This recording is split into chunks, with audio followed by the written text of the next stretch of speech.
Hey, me, this is part two now. This is after the second session. This is me right now today. As soon as this video goes up, this is me live referring to this video, and I'm going to go over some aspects of it. The current players had gone onto the planet. Things didn't go the way that I thought they would go, which made it very interesting. And we end up like in between sessions where I'm going to create some interesting things that should occur and warrant further investigation on the planet. So let's go through this video where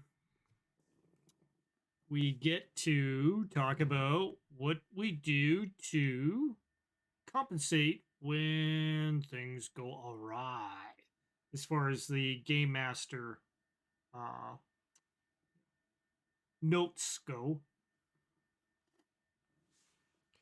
So now notice that I say notes because there is no the game master plan would not be suitable because I don't really I have plot points that are occurring on the planet. Certain NPCs want to have things done, so they have their motivations, and often things that are NPC related are simply ignored in some instances, depending on where the players go to. So this is a situation, and in order to make the game further more interesting than just having the players waste time, you want to introduce things that will conjure up some sort of action reaction with the players. So this is my way of reviewing and revising notes and building upon them, giving us more aspects on which possibilities could come forth from.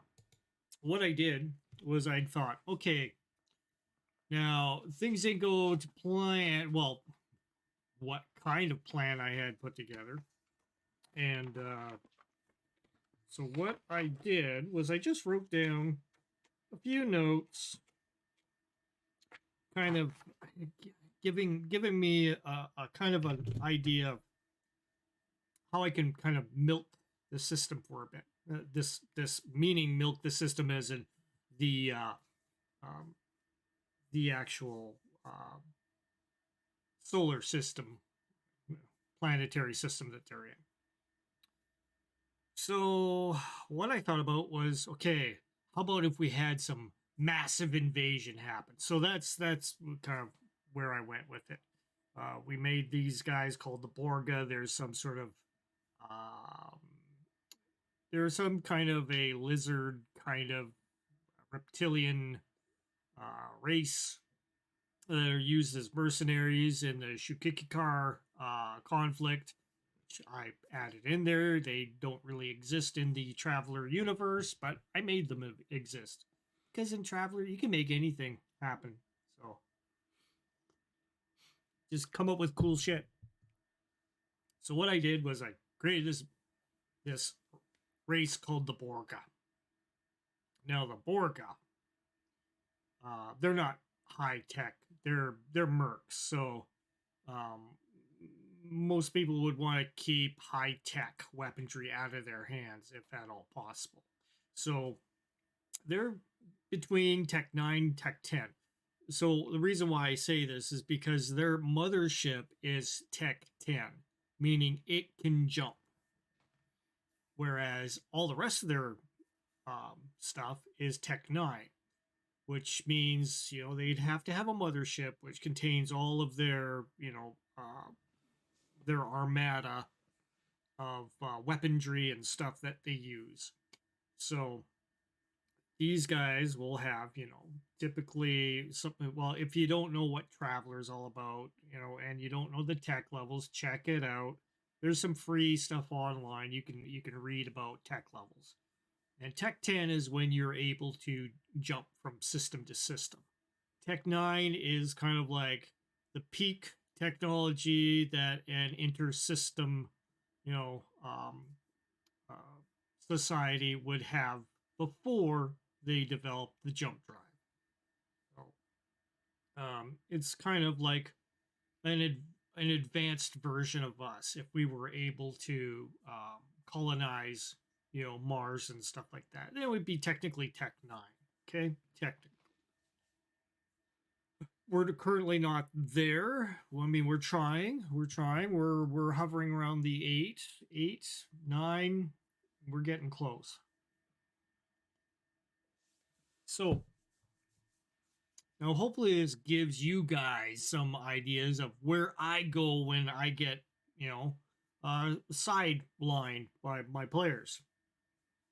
So they didn't go according to my plans to have this adventure, like that I had kind of had notes to be kind of figured out. But I don't really plan on them to follow those, ideas anyways. I can only, give so many kinds of ideas and prompts before you know, before you start forcing people into doing what you want them to do. And I don't want to go there. I just want them to do what they feel like doing. So I introduced a character which is fleeing. She had just jumped into the system, seen the fleet. The fleet realized that she knows about our existence, so they were chasing her down. So her ship is getting blasted and lambasted as it's doing its escape vector, and she just puts it full throttle getting to the planet. So this gave me the opportunity to introduce the secret pirate base, which has really nobody in it. It's just a stash area pirates will use. And, it's hidden on a low tech planet. So nobody's going to really find it until, they develop enough technology to start, seeking stuff like that out. And she, she's just, she's not part of any pirate group or anything. She's more of a scout. So she checks out systems. She sells the data, and that's how she makes her money. So she sells her data to different companies, corporations, that sort of thing. Anybody that will take her data. So it's a ways to make a living in the stars. This is such good hot chocolate. Um. So, anyways, the Borga. I wrote down what they have, some ideas for. Like this is all I wrote down for them. That's it. It wasn't. It's not a whole lot. So I wrote down they have grav vehicles, blaster cannons. I wrote down the damage that the blaster cannons would do, crude fusion, dirty bombs. And there's one more thing. There's a lizard plague too, so that could also happen. I just wrote this down just in case I had some sort of thing that I could throw in there, some wrench to come up with, later on. So I wrote down what's her name's stuff here. Cora's um just some notes about her, and that's about it. The fleet. I wrote down the numbers of different kinds of ships in the fleet. So there's one mothership. There's 3 carriers. There's 10 battle cruisers. There's 35 destroyers. There's 112 landing platforms with troop carriers, or landing platform troop carriers. There's 20 strike cruisers. And for there's a let's see, there's 400 fighters. There's 300 bombers, 110 patrol frigates and 114 like different kinds of craft, which are like repair, that sort of stuff, repair vehicles, that kind of thing. That would be utility kind of starships. Well, not starships, spaceships. And 30,000 troops and 112 pod tanks. So these are all Tech 9, some little bit of Tech 10 in there. But they're not very, they're advanced, they'd be a threat to Earth, if they came down right now, definitely. But they're defeatable. It's a defeatable enemy if you had enough ingenuity and numbers to do so. So that was the whole idea behind this whole thing. So other things I wrote down was just a little stuff about pulse lasers, beam, and missiles, that sort of stuff. I just wrote down damage modifiers and stuff. What I would need to roll to add things to keep it in line with the Traveler combat rules and stuff. So I just wrote all that stuff down here, so I knew what to look up, or I didn't have to go run through a book and find all that stuff. So I just write that stuff down on my book.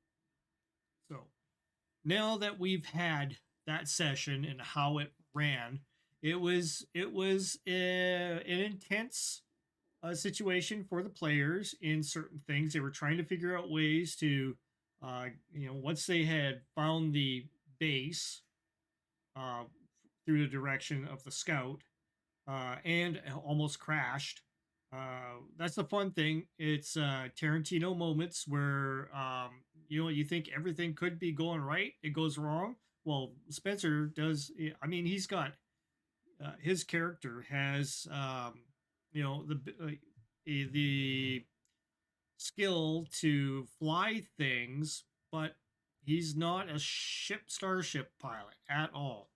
He knows how to. So he's got rudimentary knowledge of keeping something in line in an aircraft or something like that, but not with a starship. So since he was basically the only pilot they had, that was all they could do, was try to land, and he failed his role badly. So he took out his own maneuver drive. So now so that meant, and I let him roll. I let him roll for where the damage was located. It was the maneuver drive, and so that worked. Okay, so we made the maneuver drive. I let my players roll their own fate on certain things. It could have been anything. It could have been life support. It could have been, the jump drive. It could have been anything on that ship that would have been damaged. But I leave that in my players' hands, and I go with whatever they roll. In this case, it was a maneuver drive, and I had to make kind of like judgment calls on how effective the repairs would be, because I do still want to have, they do need parts for the damage that occurred on the ship. The roll was that bad. So, but they were able to still figure things out, and that was part of the game. You have the players try to figure out different ways to circumvent the problems, and then they overcome some way in some aspect.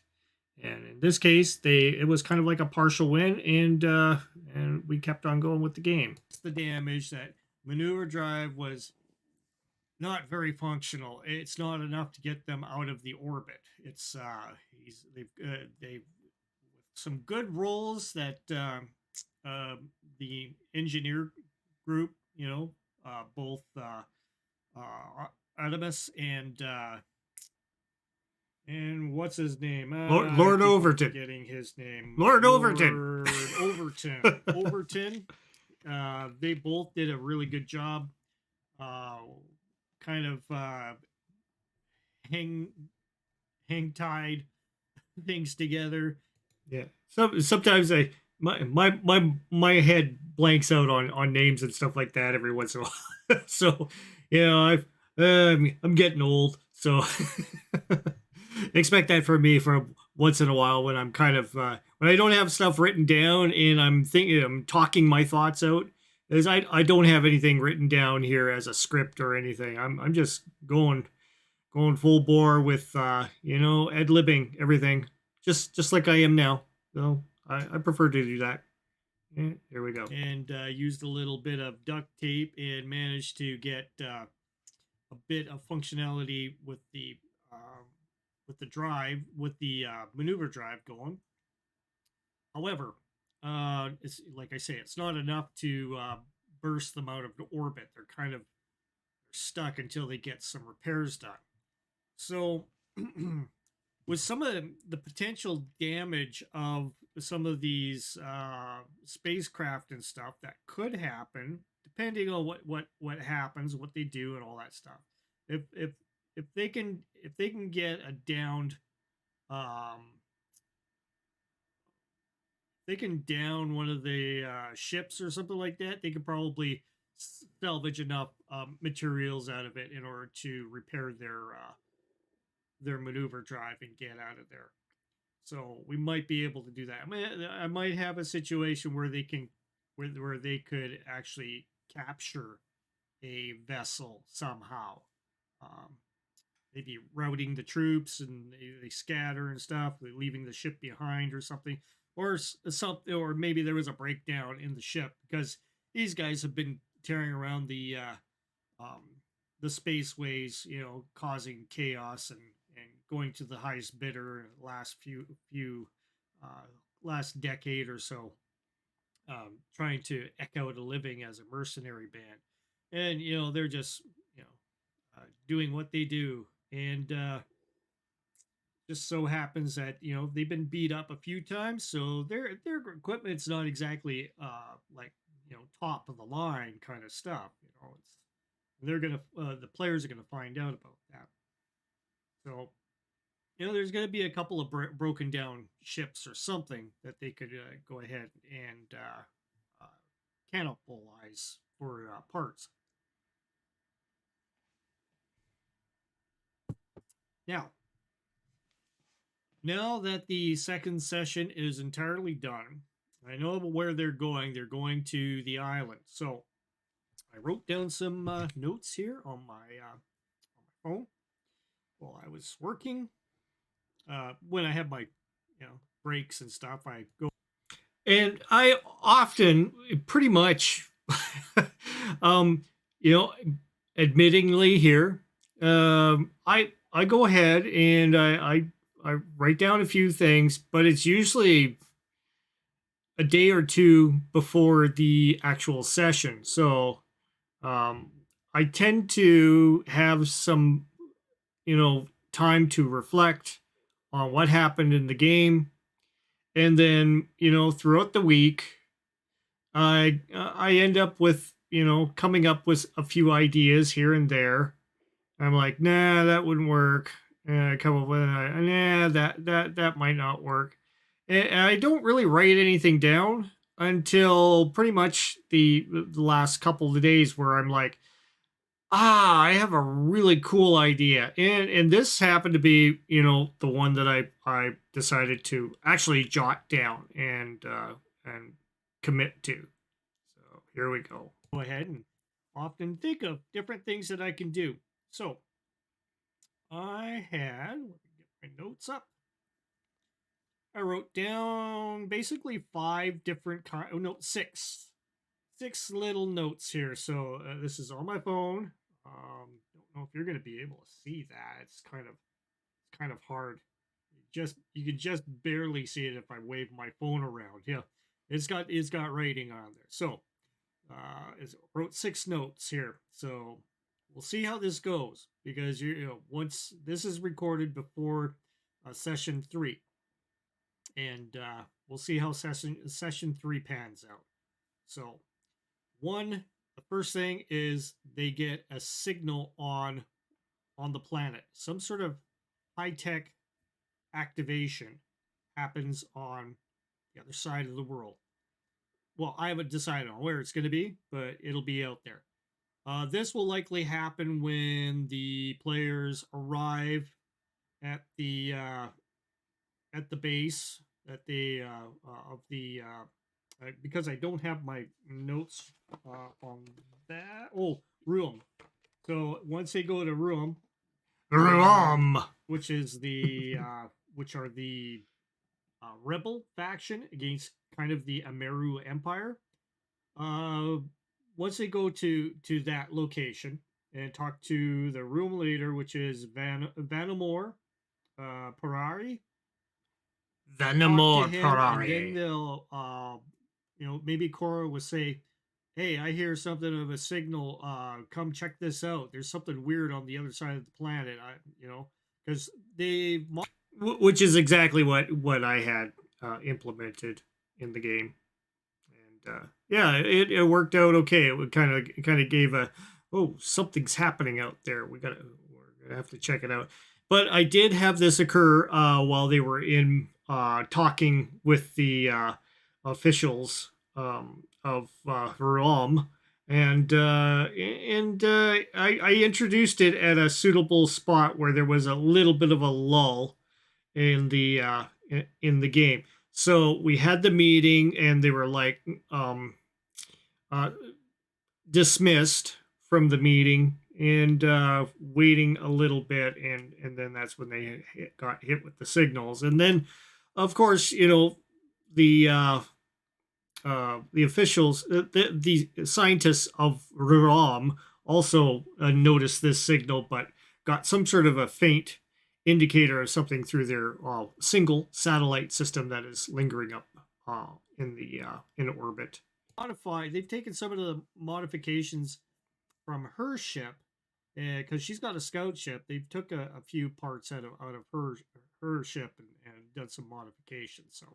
So here's a cool idea: is as the players are going and they have this ship, it's continually being repaired and modified, and it's adding character to the ship as well. So the Nebuchadnezzar is slowly evolving, morphing into different things. It's got parts from here, it's got parts from there. It's a Frankenstein of all kinds of things, and that's the way a lot of the ships in Traveller are, because they've been traveling along, and suddenly they can't get the exact parts that they need for their ship. But I kind of have my because it's easier for Starship travel if the parts are a lot more interchangeable than you see on like vehicles today, because you'll have different brands of vehicles. You have different companies making cars in different ways, and you can't interchange the parts from car to car. But in Traveller, I have my kind of an aspect of it where, yeah, you can modify parts from one to another and have them work, although not as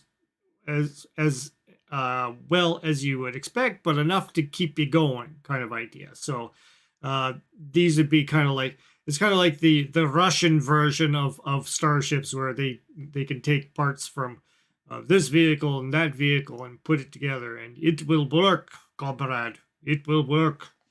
We make it work. So, and that's how I see a lot of it. Unless it's like something totally exotic, and it was some sort of splinter empire that does their own ships and stuff like that. But when it comes to the mainstay, typical, free traders and the scout ships and all that stuff, all their parts should be relatively interchangeable to each other, despite some slight technological advancements or differences or deficiencies, um, you should be able to make something function. After all, it's survival of the stars, and if you don't have that flexibility, a lot of ships out there are going to be stuck until another part from the same ship comes into the system, which seems a little less, reliable, less feasible. And you would think that with the advancements in way macroeconomics are on that scale, there would be more. It would be more viable to have these interchangeable parts between systems. So um, I'm just putting that out there in my own kind of thing. So I have that in Traveler for my own game. I mean, everybody's game is going to be different, so be it what it may. Let's continue on. So they've got a little bit better sensor arrays now. So the signal on the other side of the planet, which means they should go ahead and maybe check it out. This may be something which occurs while they're talking to the leader, and the leader may suggest, "Hey, why don't we put together a force? We can figure out what this energy source is and may come into advantage of for us, and then we can defeat these lizards invading the planet, and maybe we'll have peace, between our two countries and stuff. It might work out. See what happens." So the second thing I wrote down was, and you can just barely see, yeah, I did write down some notes. Spec force. So special forces with the players. This is where I'm going to come with the idea of adding Silas and what did I say?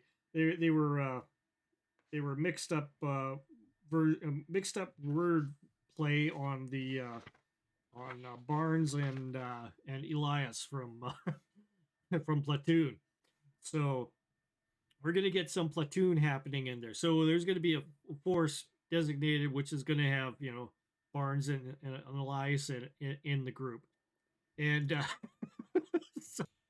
so as you've seen in the final episode, I didn't really play too much on it. Like I did mention that there seems to be a little bit enmity between the two sergeants in the troops, but they were just mostly there as fodder in order to get, when there was casualties. You need casualties. You need to have some people die and that sort of thing, and that's where all these these ideas kind of fall into place. I did add a lot of the characters from Platoon into it, just in name only. I had them kind of in there as placeholders for possible interesting, because you don't know who the players are going to talk to, or if they're going to be even interested in talking to NPCs. So my brief notes were, I didn't have to go ahead and add a whole lot of stuff extra, because they didn't really go ahead and interact too much with the NPCs. They just watched them fight, and a couple of them got taken out by some giant native lizards on the island that they went to, and all that stuff. So you just kind of, you make notes, and you don't expect everything to be used all at once. But I wanted to go ahead and add this in, so I kind of just put it in there. So that's the way it went. So yeah, I'm stealing from movies and stuff. Well, you got to do that. You got to have fun with this. You got to take some ideas. You got to get exactly personalities that from different movies and use that. So they're going to this temple. So there's going to be a number 3. I wrote down opposing lizard forces. So we're going to encounter some lizard forces. Going to be some fighting. They've sent their group to go ahead and investigate as well. and or or checking out why this little contingent is moving on to check things out on one side of the planet. Now, I'm going to say here, it's because we were running the session. It was starting to get a little bit later. I did cut back a lot of stuff, a lot of plans and stuff. I didn't. I wanted the players to have a conclusion for this session, end of the session. So, and by the time the players got into the temple, um, Gordo let us know, hey, yeah, we're running a little late. He's tired, and that's cool. We all work, and he works early in the morning the next day, so we didn't want to go too long.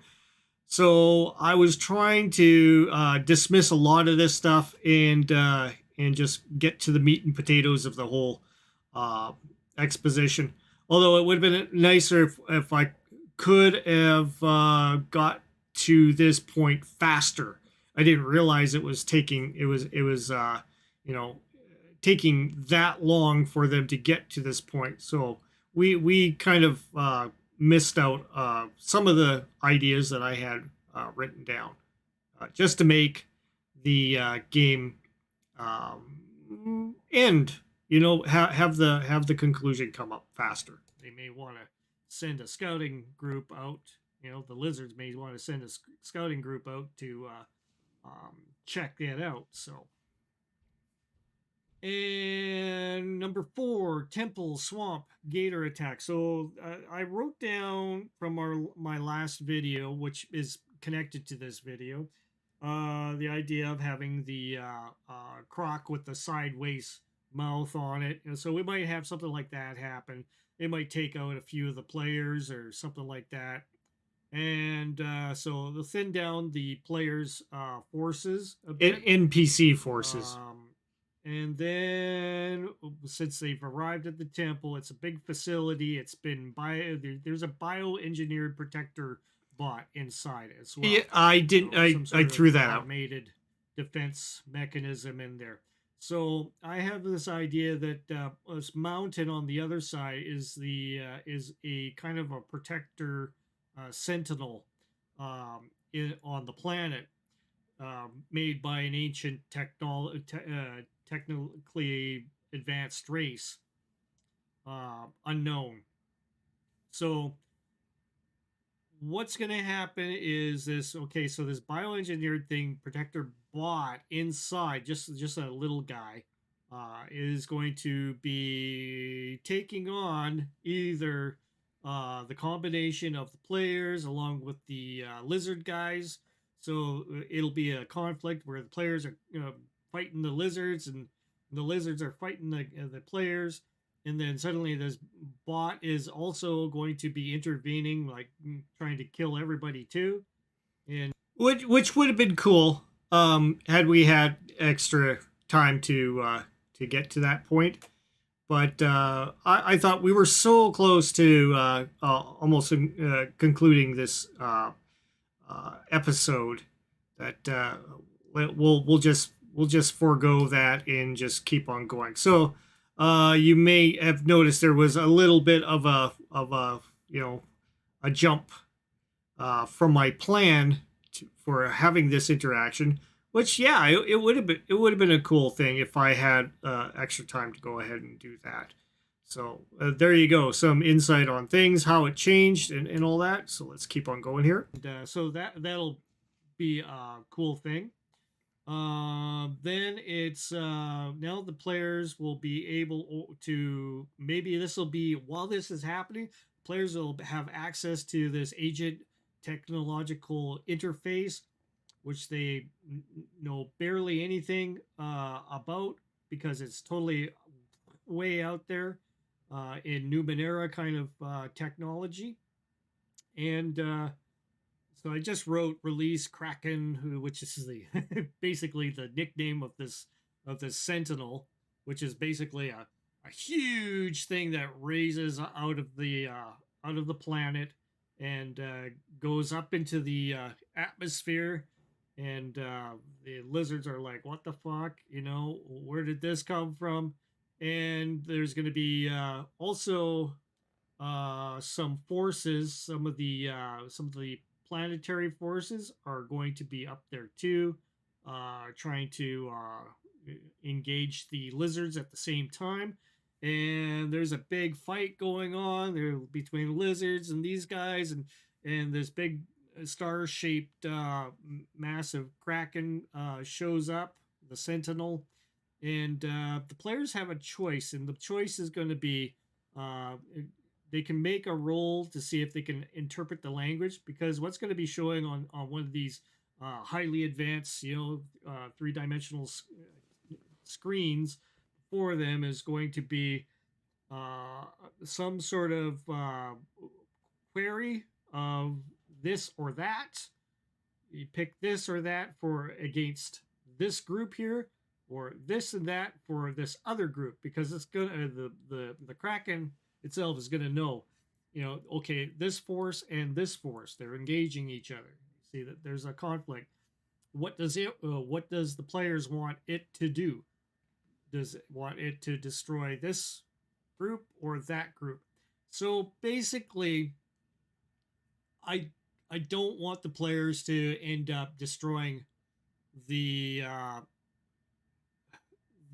home world's forces, okay? Unless it means that everything gets wiped out. So the success will be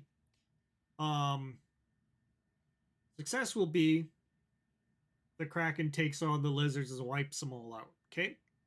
And then it will leave everything else alone, and they settle back down to the planet or stay in orbit if that's what the players leave it as. Bad, if they roll bad, then it takes out everything, like, the planetary forces and the lizards. So, in other words, it kind of, leaves the planet, all their air forces and everything, dominated and destroyed. So therefore, they have to kind of maybe work a peace agreement out between the two groups on the planet, the Meru and the Ruum leaders. So maybe that will happen. I don't know. I'm just putting it out there. I wrote it down. It sounds like a cool thing that could happen. There could be. They don't know. What's you guys. Well, obviously know my plan now after you've watched it. We're gonna see how it plays out. So, like I say, part 3 hasn't played out yet as far as the players. So that will happen tonight. So just to kind of prove that we are on the day that, let's see, what all I do is I show my phone here. And this is pretty much everything on this video that I kind of wanted to expose. And it did turn into a pretty interesting session. Ended with a good note. And that's the thing. You got to have some victories. You got to have the Tarantino moments where stuff is happening, rolls are failing, and they got to figure out a way to circumvent the problems which occur from bad rolls and stuff like that. Like destroying their maneuver drive on a landing and stuff like that. It's just the way, I like that thing, and to have the players have to think a way around certain things in order to keep going. Awesome. Players will figure out different things and adapt. But I did want to have a conclusion and something good, cool happen, and that was this this Star Sentinel thing that I decided, hey, it's gonna be basically this mountain, And I kind of, I just added some more notes and stuff between when I was talking here in the session itself, and figured out some ways of how the interfaces are going to work and stuff like that, just to kind of fill in the notes, because I kind of figured this might be something that the players may tag onto somehow, and I was going to have the NPCs kind of nudge them that way as well too, because they want to explore this thing and figure out what the hell's going on their side of the planet. I made up the the thing about it. It was a thing that occurred like 8 years ago or something like that. I said something like that. That it only occurred. This is a recurring thing that happened a long time ago. They only seen once before, and they had never seen it again. And now that they have more advanced, technology, and plus the players' technology here, they're feeling a little bit more, sufficient to explore that area and figure out what was going on. And that's the cool thing, is the players got to interact, got to decide the fate of the entire planet in this dire situation, and they remedied it, which was cool.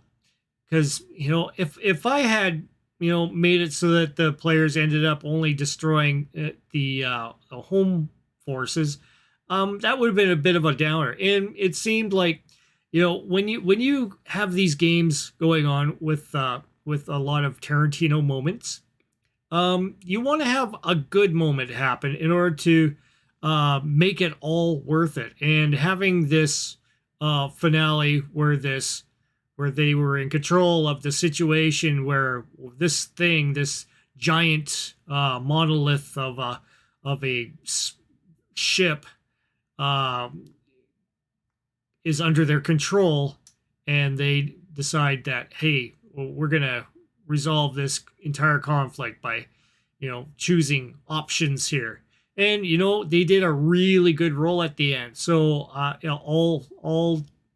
all good. It worked out with the happiest ending that could occur. And all we have left is basically the epilogue. I'm probably hucking out a lot of this information now that I have these part 1 and part 2 of the diary out of what I had prepared, because things have changed totally. As far as my notes are now, I've gotten rid of a lot of the redundant notes I had. The idea of having the other pirate ship in the vicinity. Things have been pulled out. I have etched those out, so those do not no longer exist. And we are continuing on from here on a fresh slate, basically with players. And possibly the next, now we're probably going to go with another season starting up again, with the kind of like a conclusion here, an epilogue of what happens on this world, how they want to proceed with the ending of this part of the of this episodic series, and then we'll introduce some new players into the game, and go on from there. We'll have some new participants in the game itself as players, and that'll be cool. Somebody could possibly take the role of one of many NPCs on this starship. I have the stats for Overton. I have the stats for Sal. I have the stats for Shar. I have the stats for Cora. So anybody can just jump on in and become, make one of these NPCs turn into a PC. Or we could also, possibly introduce a player on the planet who's been stranded here as a forgotten scout or something from a distant world, and he's just been living his life, among these people until somebody with a significant amount of technology lands on the planet, and they can say, "Hey, I'm not originally from this world. Can you give me a lift off the planet?"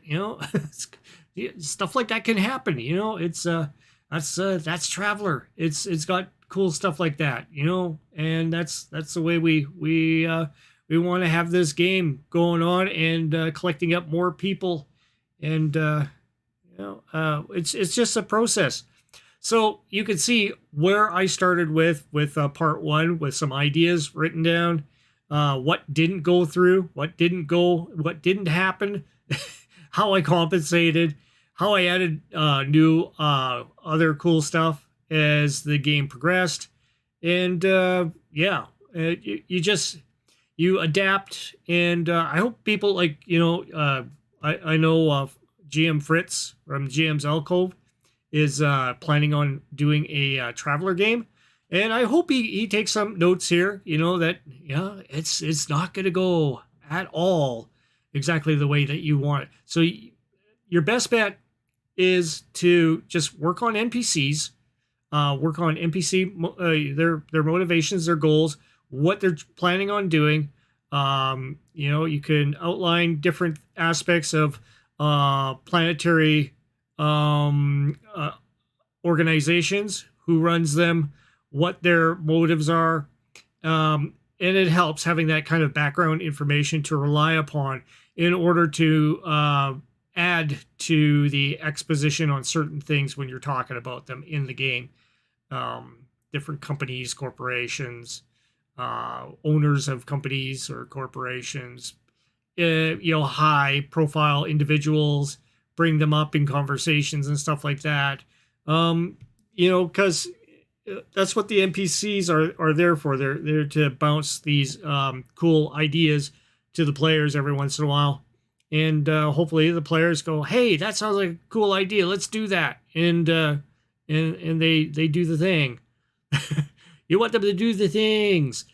And that's the fun part about this kind of role-playing and being, just going with the flow, ad lib, the whole thing. And hopefully it all turns into something cool. And as far as I'm concerned, this episodic series ended up turning out to be pretty cool. And the players are becoming better and better at getting their chances to role play. I had a lot of opportunities for, especially for Josh, because Josh is more of a quiet player, and it was cool to have him do some cool stuff too. So he was able to shine in a few spots, and more so than he normally does. Because I want him to get used to role playing and acting as his character. And hopefully this rubs off on him a little bit later on and gets him more inclined to be more, not aggressive, but more, what would the name, more assertive with his characters and do the things that he wants to do, despite the fears of failure. Because failure is the cool part that adds the flavor to the game. And now you just don't be scared of failing, because you'll have ways to get around it eventually. Something will happen, and something cool will occur, and you'll be able to ride that wave for a while and see how it goes. Anyways, that's my take so far today. I thank you guys for popping in here and checking this out. This super lengthy, almost 50-minute version of part 2 of what I had prepared.